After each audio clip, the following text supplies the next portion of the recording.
आ गया बिलासपुर जिला, बिलासपुर।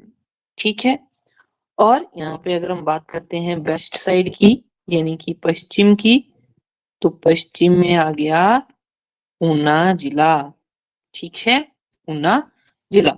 अब यहाँ पे अगर हम बात करते हैं यस नॉर्थ ईस्ट की, तो ये यहाँ पे मंडी जिला है। अगर हम बात करते हैं साउथ ईस्ट की, तो यहाँ पे कौन सा जिला है? बिलासपुर जिला है। अगर बात करते हैं हम साउथ वेस्ट की, तो यह आ जाता है ऊना। और बात करते हैं नॉर्थ वेस्ट की, तो यह आ जाता है कांगड़ा जिला। तो 4 जिलों से ही घिरा हुआ है हमारा हमीरपुर का जिला, छोटा सा जिला है। चलिए देख लेते हैं आगे। यस, हाँ जी, आइएगा, ध्यान दीजिएगा, लिखिएगा। तो देखो हमीरपुर, हाँ जी, हमीरपुर का हेडक्वार्टर यानी कि जिला मुख्यालय, लिखेंगे जिला मुख्यालय कहाँ पे है? हमीरपुर में। हमीरपुर है, हमीरपुर में ही है। ठीक है। उसके बाद बात करते हैं फाउंडेशन की स्थापना। हमीरपुर जिले की स्थापना कब हुई थी? तो हमने देखा था ये सारी चीजें 1972 की बात होती है। 1972 में 3 जिले बने हैं। कौन कौन से? एक तो बनता है ऊना, जो कि कांगड़ा से अलग होता है। एक बनता है हमीरपुर, ये भी कांगड़ा से अलग होता है। और एक बनता है सोलन, जो कि शिमला से अलग होता है। ठीक है। तो कौन कौन से? ऊना, हमीरपुर, सोलन, तीनों 1972 में बनते हैं। ठीक है जी, तो ये बात ध्यान में रखिएगा। आगे देखिए,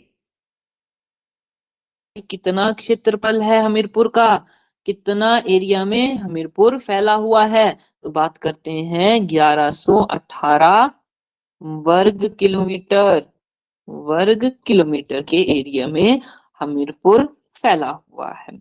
और ये हमीरपुर क्या है? सबसे छोटा जिला है क्षेत्रफल की दृष्टि से। क्षेत्रफल की दृष्टि से सबसे छोटा जिला, सबसे छोटा जिला। ठीक है जी।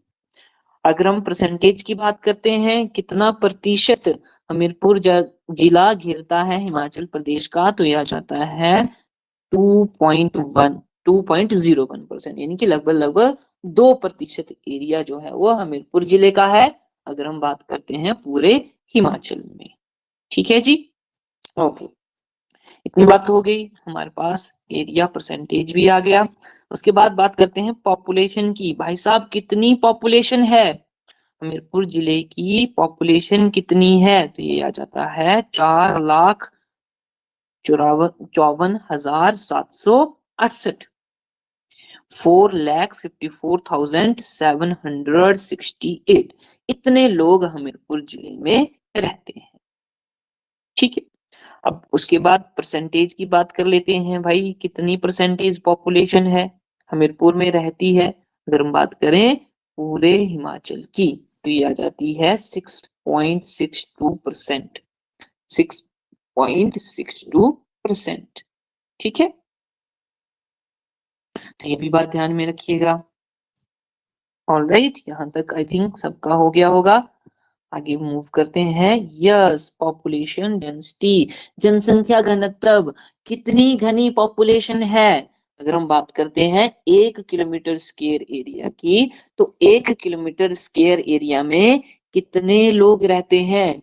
नंबर है 406। और ये maximum in Himachal Pradesh, maximum in Himachal Pradesh. Himachal Pradesh में सबसे ज्यादा जनसंख्या घनत्व कौन से जिले का है? तो बात आ जाती है हमीरपुर जिला। ठीक है, हमीरपुर जिला। ओके जी, नेक्स्ट पॉइंट पे आ जाओ। नेक्स्ट पॉइंट है हमारे पास, यस, सेक्स रेशो, यानी कि लिंगानुपात। कितना लिंगानुपात है भाई? तो बात करते हैं 1096, और ये भी क्या है? मैक्सिमम है। ठीक है, तो 1096 लड़कियां होती हैं प्रति 1000 पुरुषों की तुलना में। ठीक है, तो ये हो गया लिंगानुपात। आगे बात करते हैं लिटरेसी रेट की, यानी कि साक्षरता दर कितनी है भाई, 89.01, और ये सबसे ज्यादा है हिमाचल प्रदेश में, सबसे ज्यादा। तो हमीरपुर जिला के लोग सबसे ज्यादा पढ़े लिखे हैं हिमाचल प्रदेश में। ठीक, सबसे ज्यादा। जो हमारा जिला है जिसकी हमने बात करी, हमीरपुर जिला, उसमें उसकी सबसे ज्यादा साक्षरता दर है। ठीक है, ओके जी, आगे आ जाते हैं फिर से। विधानसभा सीटों की बात कर लेते हैं, तो यहाँ पे 5 विधानसभा की सीटें देखने को मिलती हैं। अगर मैं क्वेश्चन पूछूं कि हिमाचल प्रदेश में कुल विधानसभा की कितनी सीटें हैं, हाँ जी बताओ जरा, कितनी सीटें हैं? 68 सर। वेरी गुड, बहुत ही अच्छा आंसर दिया आपने, शुक्र है, बिल्कुल ठीक बोल रहे हो, 68 है। तो उनमें से 5 कहाँ है, हमीरपुर में है। कौन कौन सी देख लेते हैं नाम। एक तो बड़सर, बड़सर के बागी नेता हो गए हैं भोरंज। हमीरपुर, हमीरपुर के भी बागी नेता हो गए हैं, ये पहले से ही क्या थी, निर्दलीय। उसके बाद नादौन, नादौन के कौन है, सुक्खू साहब जो सीएम है। और सुजानपुर, सुजानपुर के भी बागी नेता हो गए हैं। ठीक है, तो ये 5 सीटें हैं विधानसभा की। उसके बाद देखो district with highest density of road, सबसे ज्यादा सड़कों का घनत्व, यानी कि सबसे ज्यादा घनी सड़कें, सबसे ज्यादा घनी सड़कें कहाँ देखने को मिलती हैं, हमीरपुर में देखने को मिलती हैं। District with highest density of road. ठीक है, ऑलराइट, आगे मूव करें। यस, हाँ जी, इंस्टीट्यूट एंड प्लेसेस, संस्थान और स्थान। कौन कौन से संस्थान, एक तो हमारे पास हमको एनआईटी कहाँ है भाई, हमीरपुर में है। हमीरपुर में एनआईटी है, नेशनल इंस्टीट्यूट ऑफ टेक्नोलॉजी। और अगर मैं बात करूं आईआईटी की, Indian institute, Indian institute of technology, ये सॉरी इंटरनेशनल होता है ये, ठीक है, इंटरनेशनल कहाँ पे है, इंटरनेशनल इंस्टीट्यूट ऑफ टेक्नोलॉजी, हाँ जी, IIT सब मंडी। मंडी में, बिल्कुल ठीक बात है। ठीक है, तो वहां पे भी करेक्ट कर लेना, आई थिंक मैंने यहाँ पे इंडियन लिख दिया है ना, तो उसको करेक्ट कर लीजिएगा, इंटरनेशनल होगा यहाँ पे। ठीक है, यस। नेक्स्ट बात करते हैं, यस, HPRCA, हिमाचल प्रदेश राज्य चयन आयोग, ये कहाँ पे है, हमीरपुर में, पक्का बरों में, है ना। पहले ये क्या होता था, HPSSB, ठीक है, हिमाचल प्रदेश सब ऑर्डिनेट स्टाफ सिलेक्शन बोर्ड। लेकिन अब उसको क्या कर दिया था, डिसमिस कर दिया था, है ना। डिसमिस करने के बाद फिर अब इसको फिर से नया नाम देकर नए तरीके से शुरुआत की है, जिसको हम बोलेंगे हिमाचल प्रदेश राज्य चयन आयोग, हिमाचल प्रदेश स्टेट सिलेक्शन। इसमें कोई भी कॉमन फैक्टर नहीं हो उसको बोलते हैं, जैसे 5 ले लो, 4 ले लो, 5 का फैक्टर क्या होंगे, 1 एंड 5, एंड 4 के भी क्या होंगे, 1 and 4। So here we see that only one number is common. So co-prime numbers are those numbers who do not have any common factor. किसी के उनके नंबर्स के बीच में कोई भी नंबर जो वो कॉमन नहीं होगा। 1 तो होता ही होता है, हर किसी में 1 मिलेगा ही मिलेगा आपको। देख लो 4 और 9 का एग्जांपल देख लो, 5 और 12 का एग्जांपल ले लो, इन सभी में आपको क्या मिलेगा, एक ही नंबर कॉमन मिलेगा। इट मीन्स कि ये पेयर नंबर कैसे हैं, कंपोजिट सॉरी को प्राइम नंबर है।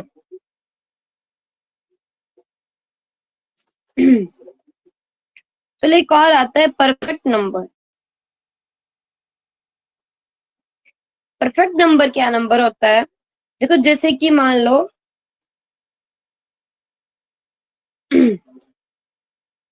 परफेक्ट नंबर को बोला गया those numbers who sum of all factor including the number. देखो मैं बताती हूँ, मान लो मैंने सपोज कर लिया परफेक्ट नंबर है, एग्जाम्पल दे रही हूँ, एग्जाम्पल से समझा रही हूँ। 6 is the perfect, sorry perfect लिखना था यहाँ पे, 6 is a perfect number suppose किया मैंने। देखो तो वो हमने कैसे बोल दिया कि 6 जो परफेक्ट नंबर है, वो ऐसे बोला कि हमने क्या करने है बोला, जो डेफिनेशन बोलती है वो क्या बोलती है कि 6 के पहले फैक्टर करो, तो 6 के फैक्टर क्या हो जाएंगे 1 2 3 और क्या हो जाएगा 6 हो जाएगा, यही फैक्टर होंगे 6 के 4।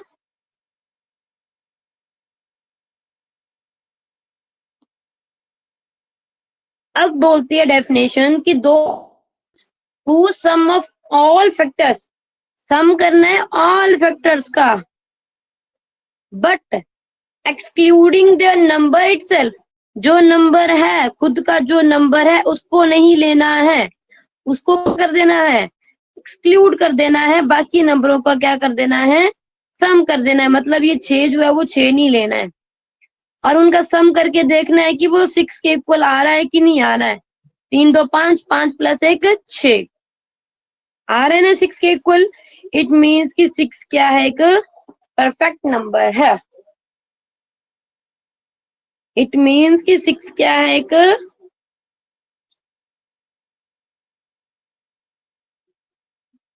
Perfect perfect number. नंबर है।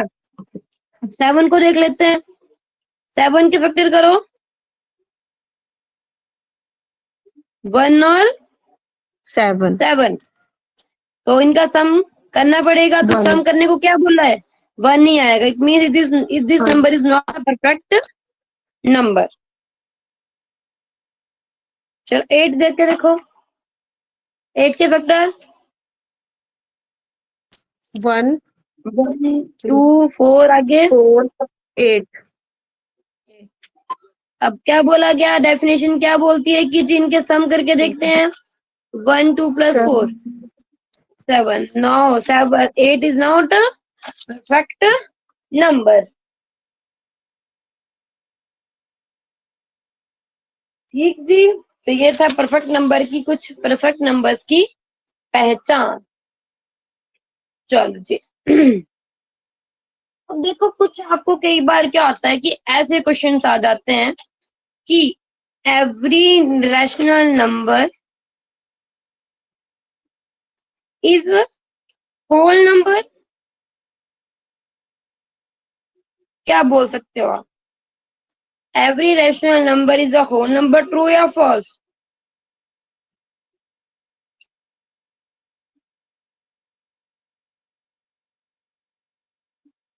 हाँ जी कौन बताएगा? Shivani, every rational number is a whole number, true और फॉल्स?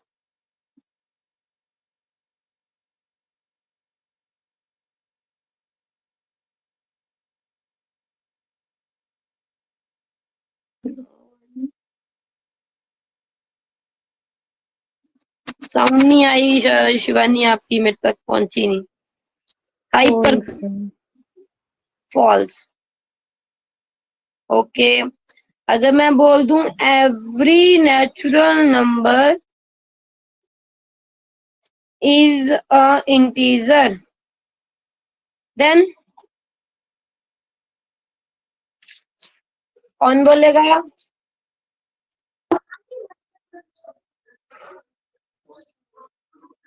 जी ट्रू ट्रू ट्रू। ट्रू। तो कुछ ऐसी स्टेटमेंट्स होती हैं जिनसे आपको क्वेश्चन आता है ना, उसको स्टेटमेंट को मैं इजी बनाने के लिए, इस स्टेटमेंट को इजी बनाने के लिए हमने एक टेक्निक अपनाई। क्या टेक्निक है जी? सबसे पहले लिखेंगे नेचुरल नंबर, उसके बाद लिखेंगे होल नंबर, उसके बाद लिखेंगे इंटीजर, फिर rational number and plus ER। ER मतलब इरेशनल नंबर। एक फिगर है, इस फिगर से हम क्वेश्चन को सॉल्व करेंगे। Natural number.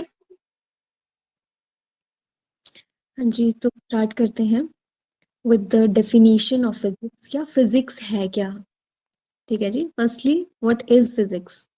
So as we already know, physics is a branch of science which deals with matter, energy and उनके बीच की interaction। कोई भी हमारे पास matter है और energy है। matter कोई भी हो सकती है, anything which has mass and occupies space। कुछ भी चीज है जिसका अपना कोई मास है, अपना कोई भार है, और वो क्या करती है, कोई स्पेस ऑक्यूपाई करती है। अगर हम कॉपी पेंसिल किसी भी चीज को किसी प्लेस पे रखें तो वही जगह तो वो घेरेगी ही। So that is the matter which has mass and occupy space. तो मैटर, और जैसे फूड है, फूड भी मैटर ही है। तो जब हम फूड को खाते हैं, खाना खाते हैं, तो हमें एनर्जी मिलती है। तो वो मैटर और वो जो एनर्जी है, उनके बीच की जो इंटरेक्शन है, उसको हम बोलते हैं व्हाट, मतलब उनके बारे में हम स्टडी करते हैं किसमें, फिजिक्स में। So this is the basic definition of physics. हम बिल्कुल ही बेसिक से स्टार्ट करेंगे and then will go further.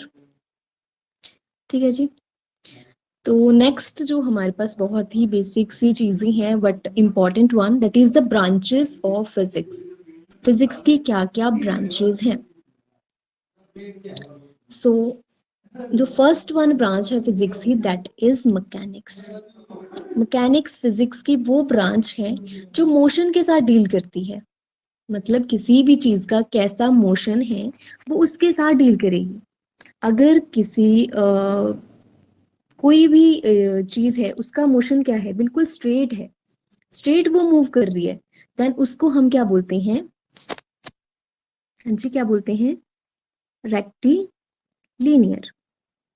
क्या बोलते हैं हम? रेक्टिलीनियर। जब कोई स्ट्रेट फॉरवर्ड अगर कोई मूव कर रहा है, स्ट्रेट पाथ फॉलो कर रहा है, तो उस चीज को हम क्या बोलते हैं, वो कैसा मोशन है?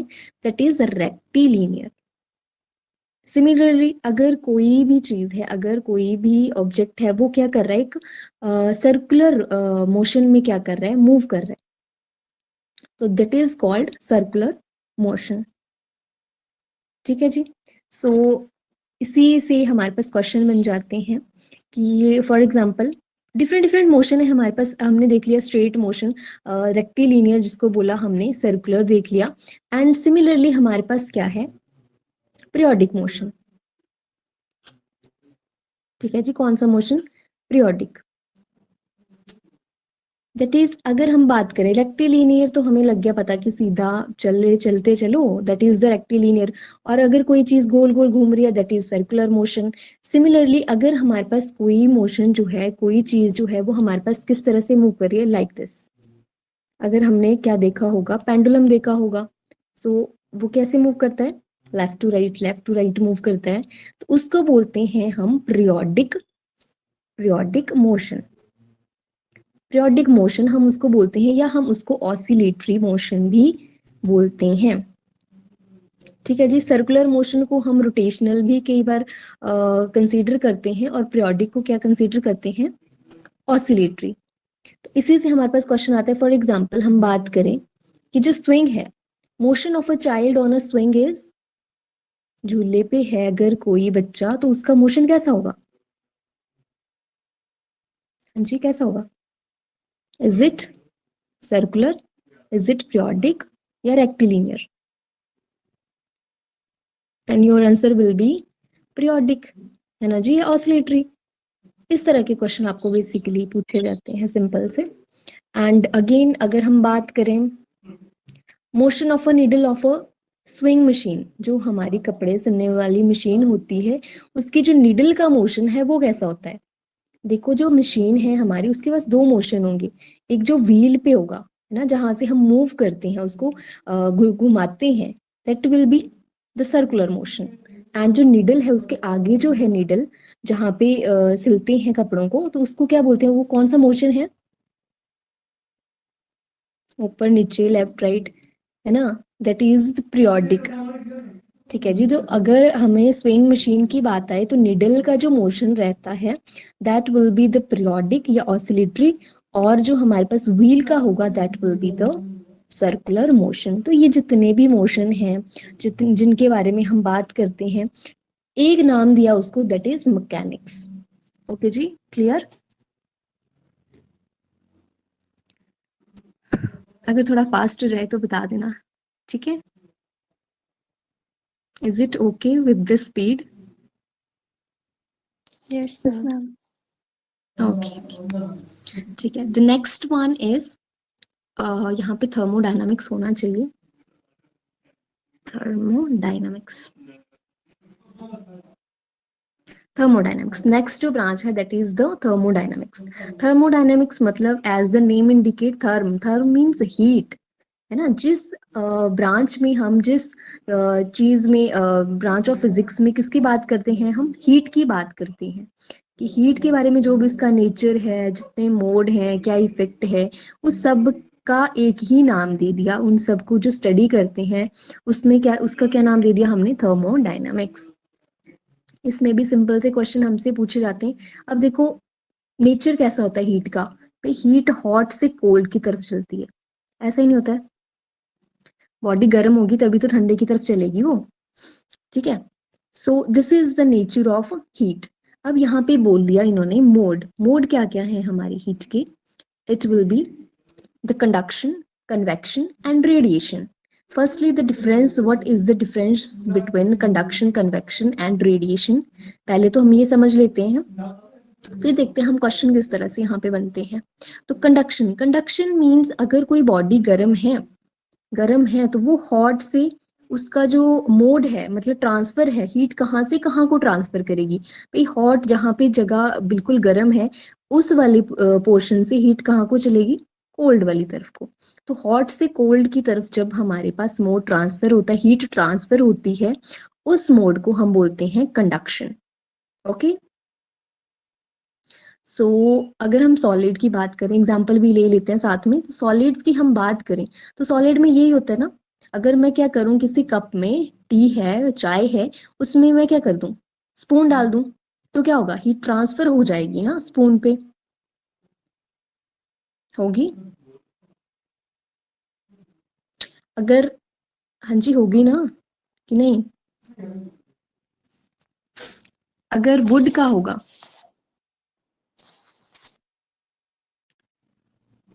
वुड का होगा तो उसमें नहीं होगी कि होगी? तो ये कुछ चीजें हैं जैसे सॉलिड्स हैं। तो सॉलिड में क्या होगा भाई, हॉट बॉडी है तो वो जो हीट है वो कोल्ड, कोल्ड वाली बॉडी है ना, जो ठंडी वाला पोर्शन है उस चीज का, उसकी तरफ को हीट जो है वो ट्रांसफर करेगी। इसको बोलते हैं कंडक्शन, कि हॉट से कोल्ड की तरफ को जाना, दिस इज कंडक्शन। तो जो हमारी सॉलिड्स हैं, solids are heated by the mode of conduction. अब कन्वेक्शन की बात कर लेते हैं। हमेशा ये याद रखना आपने कि सॉलिड जो है, सॉलिड ये हमारे पास क्या है, are heated by the mode of conduction. Conduction के मोड से जो है ये हमारे पास क्या करते हैं? हीट करते हैं, ठीक है जी। लेकिन अगर हम बात करें लिक्विड एंड गैसेस की, लिक्विड एंड गैसेस की, तब क्या होगा हमारे पास? तो वहां पे हमारे पास मोड ट्रांसफर हो जाता है, किसका? कन्वेक्शन के थ्रू। अब कन्वेक्शन क्या है? जब भी हमने देखा होता है, अगर हम पानी गर्म कर रहे हैं तो क्या होगा? अगर ये देखो यहाँ पे क्या है, यहाँ पे पानी हमने रख दिया, यहाँ पे हीट है, ठीक है जी। तो पहले क्या होगा, ये जो नीचे वाला पोर्शन है पानी का, वाटर का, ये पहले गर्म होगा as comparison to the upper one, है ना जी? ये नहीं होगा? जब ये वाला पोर्शन गर्म हो जाएगा तो ये क्या कर जाएगा? ऊपर चला जाएगा, और ऊपर वाला जो पोर्शन है वो क्या जाएगा? पानी का नीचे आ जाएगा। ऐसा नहीं होता? अगर मान लेते कहीं पे आग लगी है तो वहां पे क्या होता है, पहले तो हवा नहीं चली होती है, आपने देखा ही होगा, लेकिन आग लग जाए कहीं पे तो वहां पे बहुत तेज हवाएं चलती हैं। वो ऐसा क्यों होता है? क्योंकि जो नीचे हवा होती है, जो एयर होती है, वो गर्म हो चुकी होती है, इसलिए वो क्या कर जाती है? ऊपर उड़ जाती है, और उसका जगह जो है वो कौन ले लेती है? जो ठंडे वाली एयर है। तो ये जो पोर्शन है, ये जो चीज है, ये कैसे हमारे पास ट्रांसफर होती है हीट? ऊपर से नीचे। ठीक है जी, ये नीचे वाली जो है वो ऊपर चली जाएगी, ऊपर वाली एयर नीचे आ जाएगी। सिमिलरली लिक्विड्स में भी वैसे ही होता है। अगर नीचे वाला पानी जो है कोई भी लिक्विड है वो गर्म हो चुका है तो ऊपर वाला जो है उसका क्या ले लेगा, उसकी जगह ले लेगा। ठीक है जी, तो ऊपर से नीचे को जो हमारे पास हीट ट्रांसफर होती है उसको बोलते हैं हम convection. Is it clear, should I repeat?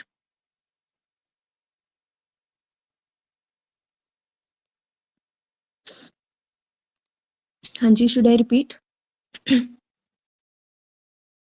No ma'am. Okay, clear है ना? तो ये भी क्वेश्चन हमारे पास पूछे गए हैं 1-2 साल पहले। है ब्रूनर की थ्योरी। ठीक है, तो क्वेश्चन पूछा जा सकता है कि जो एनसीएफ है हमारा वो कौन सी थ्योरी पर, कौन से सिद्धांत पर आधारित है? तो इसका आंसर होगा Bruner's cognitive development theory. Bruner का संज्ञानात्मक विकास का सिद्धांत। ठीक है, ये इंपॉर्टेंट पॉइंट बन जाता है यहाँ पे। फिर देखिए, अभी ब्रूनर साहब क्या बोलते हैं? ब्रूनर साहब बोलते हैं कि बच्चा लर्निंग करे। तो बच्चा लर्निंग कैसे करेगा? खुद से सीखकर। खुद से सीखेगा भाई बच्चा, खुद से सीखे। ठीक है, चीजों को देखकर सीखे या अनुभव करके सीखे, खुद से सीखे, डिस्कवर करके सीखे। यानी कि अगर हम बच्चे को कोई खिलौना दे देते हैं, ठीक है, चलने वाला खिलौना, तो बच्चा सोचेगा कि ये खिलौना कैसे चल रहा है, इसके पीछे के क्या कारण हो सकते हैं। तो वो आ जाएगा डिस्कवर करके सीखना। डिस्कवर करके सीखे यानी कि खोज करे, किसी भी चीज की खोज करे, खोज करके सीखे। तो ये दोनों चीजें, यानी कि खुद से सीखेगा, डिस्कवर करके सीखेगा, तो बच्चे में क्या होगी? लर्निंग होगी। और ऐसी लर्निंग होगी जो कि कभी भूल नहीं पाएंगी। तो ऐसा होता है ना, जब हम खुद कोई काम करते हैं तो हम उस काम को कभी भी नहीं भूलते हैं, है ना जी? तो ये ब्रूनर द्वारा बोली गई बात थी। देखो, इन्होंने 3 चीजों पर ध्यान दिया था। ठीक है जी, नंबर 1, नंबर 2 और नंबर 3। अब ये नंबर 1 में देखिएगा, इनएक्टिव फेज आ जाएगा। इनएक्टिव इनएक्टिव फेज को बोलेंगे क्रियात्मक।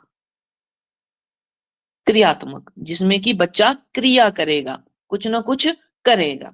ठीक है, इनएक्टिव फेज। और ये जो बर्थ से लेके 3 इयर्स तक, जन्म से लेके 3 साल तक यह फेज चलेगा, इनएक्टिव जिसको बोला। ठीक है, इनएक्टिव फेज या क्रियात्मक अवस्था। ऑलराइट, उसके बाद नंबर 2 पे इन्होंने बात करी आइकॉनिक स्टेज की। Iconic stage. और ये कैसी स्टेज होगी? ये चित्र आधारित स्टेज होगी। चित्र आधारित अवस्था। इस अवस्था में पहले तो देख लेते हैं कि कब से कब, तो 3 से लेके 7 साल तक यह अवस्था देखने को मिलेगी, जहां पे बच्चा कैसे सीखेगा? चित्रों को देखकर। चित्र जरूरी नहीं कि पोस्टर ही होंगे। अगर मान लो कि किसी बच्चे ने क्या किया, किसी रिश्तेदार को देखा तो उसने उसको आसानी से पहचान लिया, तो वो भी किस में आएगा? चित्र आधारित अवस्था में आएगा, आइकॉनिक स्टेज में आएगा। ठीक है, तो यहाँ पे हम बोलेंगे कि चित्रों को देखकर बच्चा जो है वो सीखता है। उसके बाद नंबर 3 पे आ जाएगा सिंबॉलिक स्टेज। ठीक है जी, इसको बोलेंगे चिन्हों पर आधारित अवस्था। ठीक है, और इसका समय क्या हो जाता है? 8 से ऊपर सभी की सभी। ठीक है, तो देखो, चिन्ह कैसे? जैसे कि हम बोलते हैं कोई शब्द है, ठीक है, अनार है, आम है, ये सब क्या है? चिन्ह है। तो इनको जोड़कर क्या बनेगा? शब्द बनाया जाएगा। ठीक है जी, शब्द का कुछ ना कुछ मीनिंग होगा। यानी कि यहाँ पे सीधी सीधी बात आ रही है लैंग्वेज की। किसकी बात आ रही है? लैंग्वेज की। तो ये तीनों चीजें, यानी कि EIS, ई से बन गया हमारा इनएक्टिव फेज, आई से बन गया आइकॉनिक स्टेज, और एस से बन गया सिंबॉलिक स्टेज। तो इन 3 स्टेजों की बात करी है इन भाई साहब ने, और इनका नाम है ब्रूनर। ठीक है जी। और ब्रूनर का कौन सा सिद्धांत है? संज्ञानात्मक विकास का सिद्धांत। विकास का सिद्धांत। ठीक है, आइए इसको थोड़ा सा और ध्यान से देखें। तो सबसे पहले इन्होंने 3 स्टेज की बात करी, EIS। ठीक है जी। ई से बन गया हमारा इनएक्टिव। इनएक्टिव यानी कि बच्चा यहाँ पे क्या होने लगेगा? एक्टिव होने लगेगा, क्रिया करेगा, हाथ पैर चलाएगा, है ना। तो इसको बोलेंगे क्रियात्मक अवस्था। क्रियात्मक। और इसको और क्या बोलेंगे? सक्रिय अवस्था। सक्रिय यानी कि बच्चा क्या है? एक्टिव हो रहा है। सक्रिय अवस्था। ठीक है, समय हमने देख लिया, जन्म से 3 साल तक यह अवस्था चलेगी। जन्म से 3 साल तक। ठीक है, अब इसमें बच्चा कैसे सीखेगा? बच्चा जो है वो मूवमेंट करके, हाथ पैर हिला के, एक्शन करके, कोई कार्य करके बच्चा जो है वो सीखेगा। तो हम बोलेंगे लर्न थ्रू मूवमेंट और एक्शन। ठीक है, लर्न थ्रू मूवमेंट और एक्शन। ठीक है जी। मूवमेंट मतलब कि मूवमेंट करना, और एक्शन यानी कि कोई क्रिया करना। ठीक है, एक्शन आ जाएगा क्रिया। उसके बाद बच्चा कैसे सीखेगा? मूर्त चीजों से सीखेगा। मूर्त का मतलब होता है स्टैच्यू टाइप। ठीक है, जैसे कि हम बात कर लेते हैं कि बच्चे को ABC की बुक दे दी। ठीक है, तो बच्चा A for apple, B for ball, C for cat. अब उसको थोड़ा थोड़ा समझ में आने लगता है कि A से क्या बनेगा? एप्पल बनेगा। ठीक है, या बच्चे को क्या दे दिया गया? टॉय दे दिया गया, खिलौना दे दिया गया। मान लो कि एक टेडी बियर उसको दे दिया गया, जो कि कैसा है? उसकी शेप कैसी है? बिल्ली की तरह है। तो बच्चा उस टेडी बियर को पहचानेगा कि ये तो बिल्ली है। और अगर वो रियल लाइफ में भी उस बिल्ली को देखेगा, कोई भी असली बिल्ली को देखेगा, तो वो पहचान लेगा कि यह तो मेरे पास एक टेडी भी है। तो इस तरह से बच्चा सीखेगा। तो एक हो गया टॉय, खिलौना, और जो हमारी बुक्स होती हैं जिसमें कि ABC दी गई होती है और उसमें मीनिंग्स भी दिए होते हैं। ठीक है, बच्चा इसमें क्या करेगा? बच्चा जो है वो भौतिक क्रिया करेगा। भौतिक का मतलब कि फिजिकल, जो कि हाथ पैर मुंह हिलाना, वो सब किस में आ जाएंगे? भौतिक क्रिया में आ जाएगी। बच्चा क्या करेगा? यहाँ पे भौतिक क्रिया करेगा। हम बोलेंगे कि चिल्ड्रन या चाइल्ड जो है, child learn by doing physical action. ठीक है, फिजिकल क्रिया, शारीरिक क्रिया या भौतिक क्रिया करके सीखता है। इसको बोलेंगे हम करके सीखना। करके सीखना। ठीक है जी, ये आ गई हमारी फर्स्ट फेज, इनएक्टिव फेज। उसके बाद आगे नेक्स्ट स्टेज की हमने बात करी। आई से क्या बनेगा? आई से बनेगा भाई iconic stage. Iconic stage. Iconic stage या इसको इमेज स्टेज भी बोलते हैं। इमेज स्टेज यानी कि चित्रात्मक चित्रात्मक अवस्था। इसमें बच्चा कैसे सीखेगा? चित्रों को देखकर, स्टैचू को देखकर, मूर्ति को देखकर, है ना। और इसका समय हमने कितना, देखिए ध्यान से देखिएगा। जब हम, अब हमारे माता पिता हैं, जब मैं छोटा बच्चा था तो मैं माता पिता को बहुत अच्छे से पहचानने लग पड़ा था। और जब जब उन्होंने मुझे अपनी अपनी शादी की एल्बम दिखाई, ठीक है, शादी की एल्बम दिखाई, तो जब मेरे माता पिता जी आए तो मैंने एकदम से बता दिया कि ये तो मम्मी है, ये पापा है। ठीक है, तो कैसे पहचाना मैंने? चित्र को देखकर। चित्र को देखकर मैंने अपने माता पिता को पहचान लिया। बस वही बात आ गई इसमें।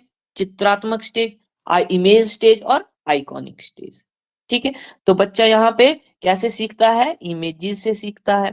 तो हम बोलेंगे इमेजेस बेस्ड लर्निंग। जो लर्निंग हो रही है वो कैसे हो रही है? चित्रों को देखकर। चित्रों पर आधारित लर्निंग हो रही है। चित्र आधारित अधिगम। ठीक है जी, इतनी बात। और एक और पॉइंट लिख लेंगे कि child learns through visual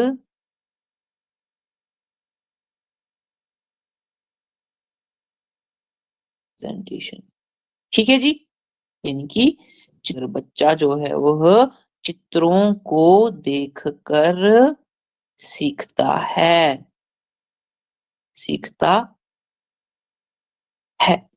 ठीक है जी, इतनी बात होगी clear?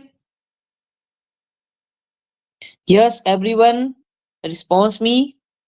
Yes sir. All right, Indu जी।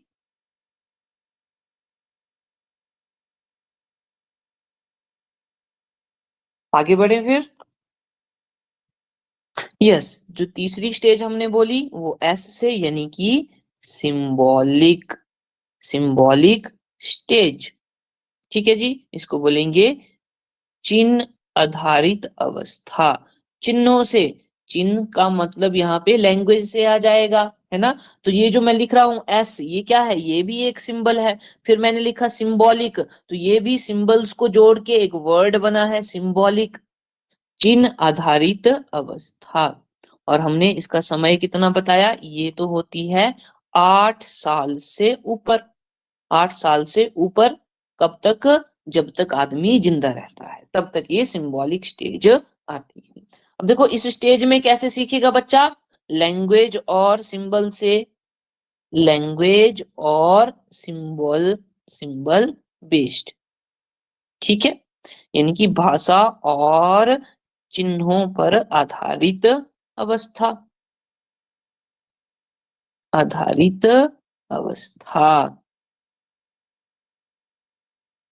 अवस्था। ठीक है जी, देखो क्या होगा, वर्ड्स होंगे, ठीक है जी, शब्द बनेगा, बिल्कुल ठीक बात है, सिंबल्स को जोड़ के हम शब्द बनाएंगे।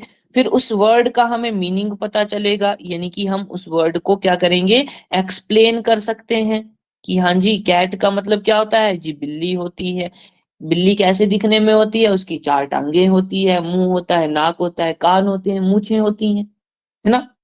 तो इस तरह से, और जब हमें उस वर्ड का मीनिंग पता लग जाता है, जब हम उस चीज को देख लेते हैं, तो वो क्या बन जाती है, मेमोरी बन जाती है। मेमोरी बन जाएगी तो हमारे दिमाग से भूलेगी नहीं, मेमोरी को क्या बोलते हैं, स्मृति।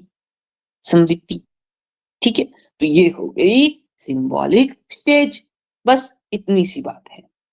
ऑलराइट, तो ये 3 चीजें दी थी बुकर ने, और उन्होंने बोला कि इन तीनों से, इन तीनों अवस्थाएं जो हैं, इन्हीं से बच्चा जो है वो सीखता है, इन्हीं से उसका संज्ञानात्मक विकास होता है। ठीक है, तो हमने एक थ्योरी पहले भी पढ़ी है, जीन पियाजे की कोग्निटिव थ्योरी, संज्ञानात्मक विकास का सिद्धांत किसका, जीन पियाजे का, है ना।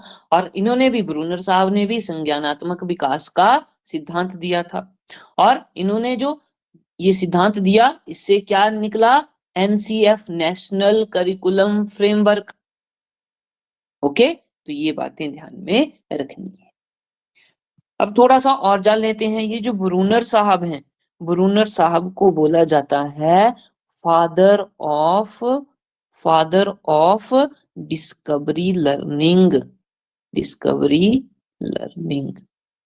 इनको डिस्कवरी लर्निंग का, खोज के द्वारा जो अधिगम हो रहा है, किसी चीज को खोजने से जो हमें लर्निंग हो रही है, अधिगम हो रहा है, उसके जनक कौन है, ब्रूनर साहब है।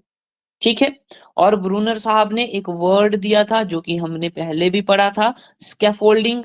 क्या होती है भाई स्कैफोल्डिंग,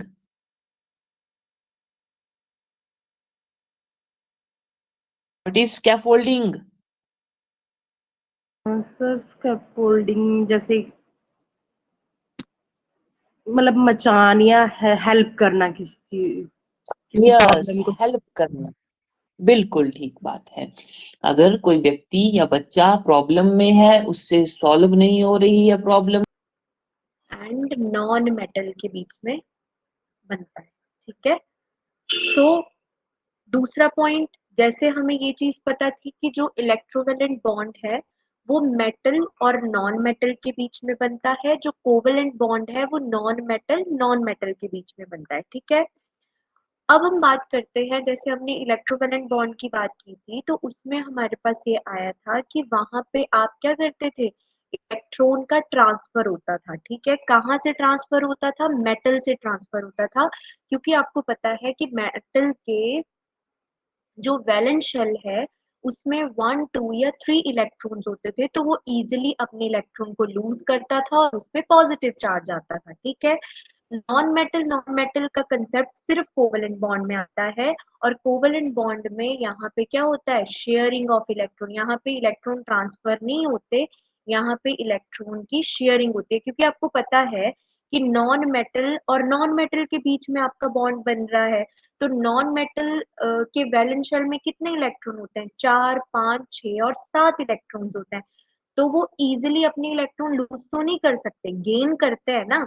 तो एक नॉन मेटल है उसको भी इलेक्ट्रॉन चाहिए, दूसरा नॉन मेटल है उसको भी इलेक्ट्रॉन चाहिए, तो वो क्या करेंगे, आपस में शेयरिंग कर लेंगे, तो वहां जो बॉन्ड बनेगा वो हमारा बनेगा covalent bond. For example, first हम एग्जाम्पल समझते हैं। फर्स्ट इज दैट, सबसे पहले हाइड्रोजन मॉलिक्यूल के बारे में पढ़ते हैं, आपको इजीली यहाँ से क्लियर हो जाएगा कि what is a covalent bond, ठीक है। हाइड्रोजन मॉलिक्यूल तो मतलब H2, ठीक है। अगर मैं अकेला बोलूं what is, that is hydrogen atom, तो एटम होता है H, और आपको पता है कि अगर दो एटम कंबाइन करते हैं तो वो एक मॉलिक्यूल बनाते हैं, तो अगर सिंपली एटम की बात आती है तो अकेला एक ये चीज आपकी कंसिडर होती है, ठीक है।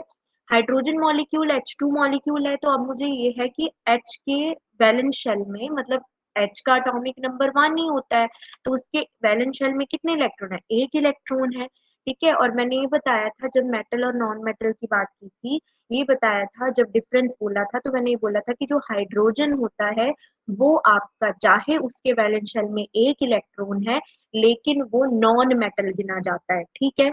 जो प्रॉपर्टीज हम बेसिकली जब हम पीरियोडिक टेबल पढ़ेंगे ना, तब वहां पे आपको ज्यादा समझ में आएगा, मतलब जब हम पीरियोडिक टेबल का चैप्टर कंसिडर करेंगे तो आपको ये समझ में आएगी कि क्यों हमने हाइड्रोजन को नॉन मेटल कंसिडर किया, ठीक है। अब ये भी H है, ये भी मेरा H है, ठीक है, दो एटम्स हो गए और उसने एक मॉलिक्यूल बनाया, और उसके भी वैलेंस शेल में कितने इलेक्ट्रॉन है, एक इलेक्ट्रॉन है। तो अगर मैं इसका लुईस डॉट स्ट्रक्चर बनाऊं तो हाइड्रोजन के पास भी एक इलेक्ट्रॉन है और इस हाइड्रोजन के पास भी एक इलेक्ट्रॉन है। अब आपको पता है कि हमारे पास 4 शेल्स होती हैं, K L M और N। मैंने आपको बताया था बोहर बरीज रूल के अकॉर्डिंगली कि के शेल में आपके पास 2 इलेक्ट्रॉन्स होने चाहिए, ठीक है। एल में आपके पास 8 इलेक्ट्रॉन होने चाहिए, एम में 18 होने चाहिए, ठीक है। बट मैंने आपको ये बताया था कि जो एक आपके पास शेल होती है ना, उसको स्टेबल होने के लिए 8 इलेक्ट्रॉन चाहिए होता है, क्योंकि कई बार जब आप इलेक्ट्रॉनिक कन्फिग्रेशन लिखते हो तो आप कैसे लिखते हो, दैट इज जब हमने मान लो क्लोरीन के अलावा आप देखो जब हमने लिखी थी, मान लो कैल्शियम है, ठीक है, कैल्शियम की है 20, तो इसका एटॉमिक नंबर है 20, तो हम फिल करते थे 288, ठीक है। हम कभी भी यहाँ पे 18 नहीं कर सकते फिल, बताया जो जाता है कि बोहरबरी रूल के अकॉर्डिंगली क्या होता है, हमारे पास बोहरबरी रूल के अकॉर्डिंगली कि जो आपका एम शेल होता है उसमें 18 इलेक्ट्रॉन चाहिए होते हैं, बट यहाँ पे स्टेबिलिटी फैक्टर की वजह से 8 इलेक्ट्रॉन ही फिल होते हैं, ठीक है।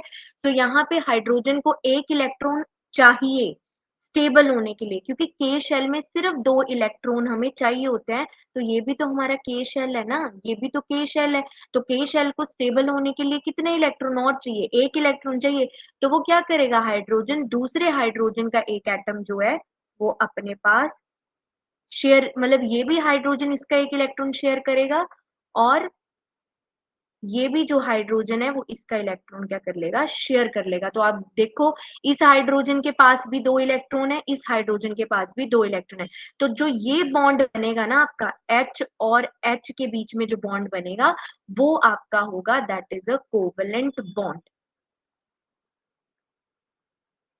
ठीक है।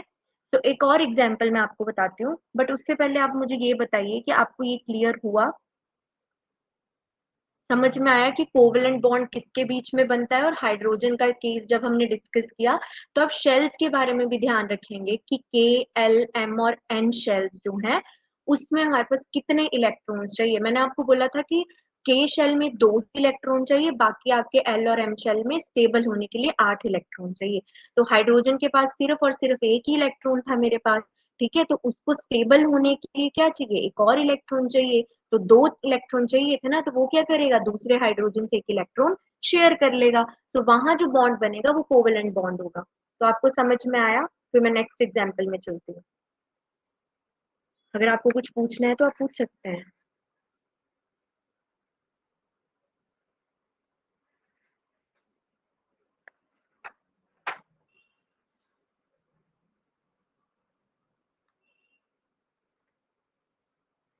प्लीज टाइप यस और नो। अगर आपको समझ में आ चुका है तो प्लीज टाइप यस, नहीं आया है तो आप बोल दीजिए कि रिपीट कर दीजिए।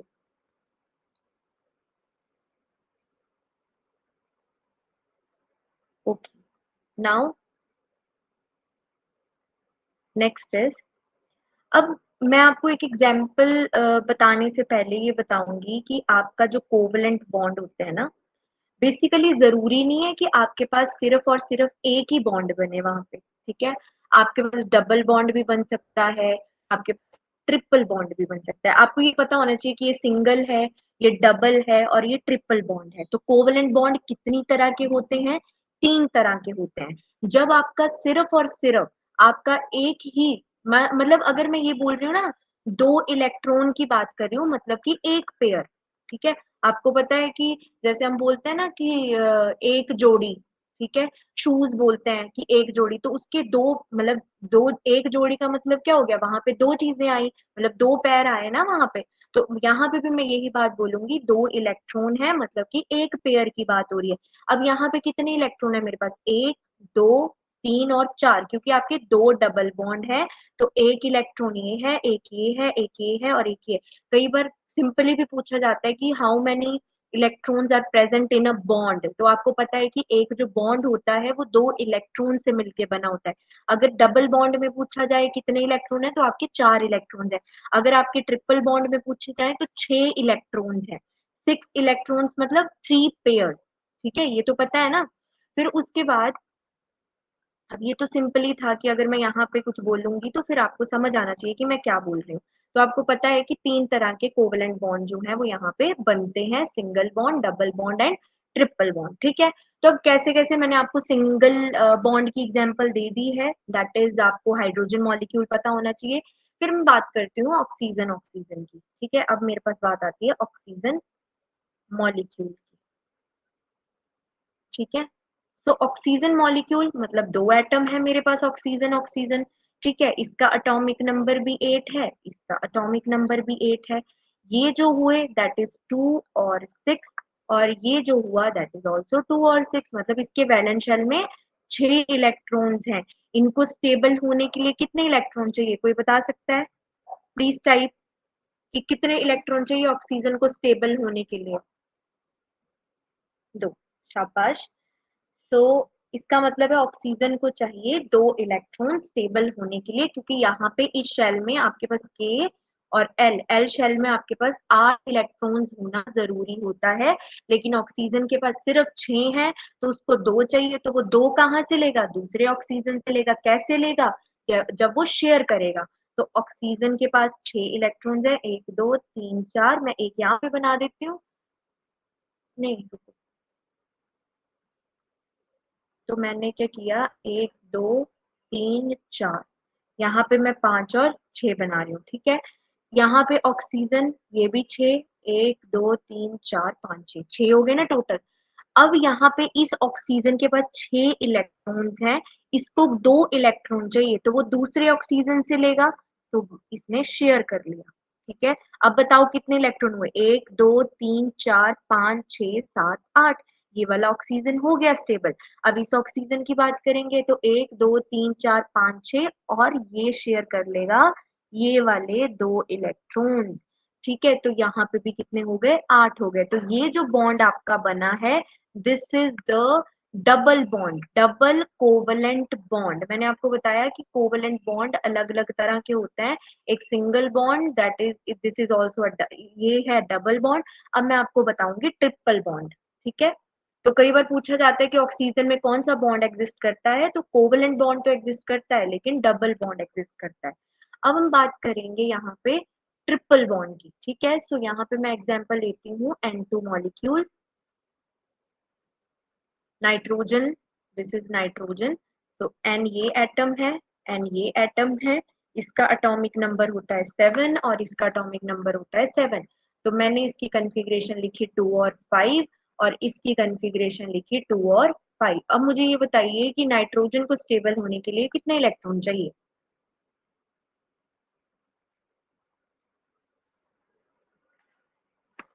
यस, 3 इलेक्ट्रॉन्स चाहिए।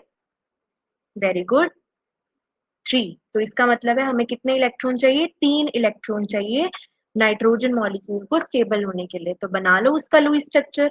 नाइट्रोजन, इसमें कितने हैं वैलेंस शेल में? हमेशा लुईस डॉट स्ट्रक्चर जब भी बनता है ना, तो हमेशा उसका वैलेंस शेल देखा जाता है। ये नहीं देखा जाता कि 7 इलेक्ट्रॉन्स है, ये देखा जाता है कि उसके वैलेंस शेल में कितने इलेक्ट्रॉन है। तो वो हम यहाँ पे ड्रॉ करते हैं।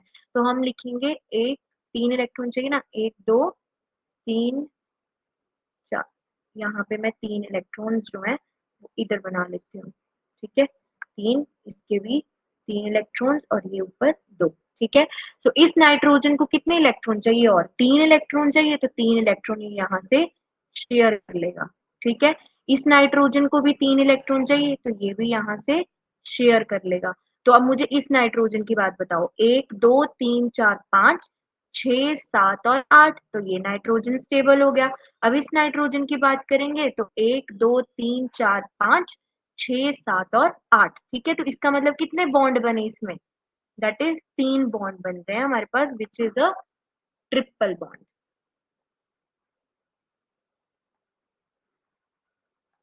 ठीक है।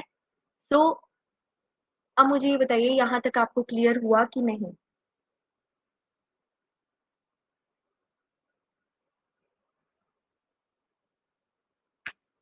Okay, now next one is, अब हम एक एग्जांपल करते हैं। पहले एक टर्म देखते हैं, कोवेलेंसी, ठीक है। कोवेलेंसी, तो आपको कोवेलेंसी जो है टर्म, इसमें हम क्या करते हैं, कोवेलेंसी टर्म होती है, कैसे हम डिफाइन करते हैं कि कितने नंबर ऑफ इलेक्ट्रॉन्स, कितने नंबर ऑफ इलेक्ट्रॉन्स जो हैं that an atom provides to mutual sharing,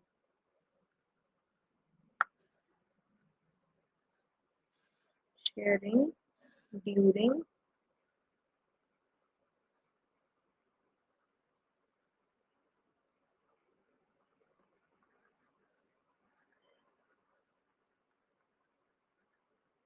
chemical bond। अब कोवेलेंसी से आपने इतना याद रखना है कि एक एटम जितने इलेक्ट्रॉन शेयर करेगा, जैसे फॉर एग्जांपल, जैसे मैं आपको यहाँ पे बताती हूँ, ठीक है, आपको कोवेलेंसी यहाँ से समझ आएगी। जैसे हाइड्रोजन मॉलिक्यूल है, ठीक है, बट मैं यहाँ पे हम सिर्फ किसकी बात कर रहे हैं? एटम की बात कर रहे हैं। कोवेलेंसी मीन्स जितने इलेक्ट्रॉन एक एटम शेयर होने के लिए देगा, मीन्स कि मतलब प्रोवाइड करेगा एक बॉन्ड बनाने के लिए। जैसे आपका मैं बात करूं, यहाँ पे आपका जो हाइड्रोजन एटम है, दोनों की बात कर रही हूँ क्योंकि दोनों सेम है आपके। तो हाइड्रोजन एटम दोनों कितने कितने इलेक्ट्रॉन शेयर कर रहे हैं? कोई बता सकता है कितने कितने इलेक्ट्रॉन शेयर कर रहे हैं? एक बॉन्ड बनाने के लिए हाइड्रोजन मॉलिक्यूल में एक जो हाइड्रोजन एटम है वो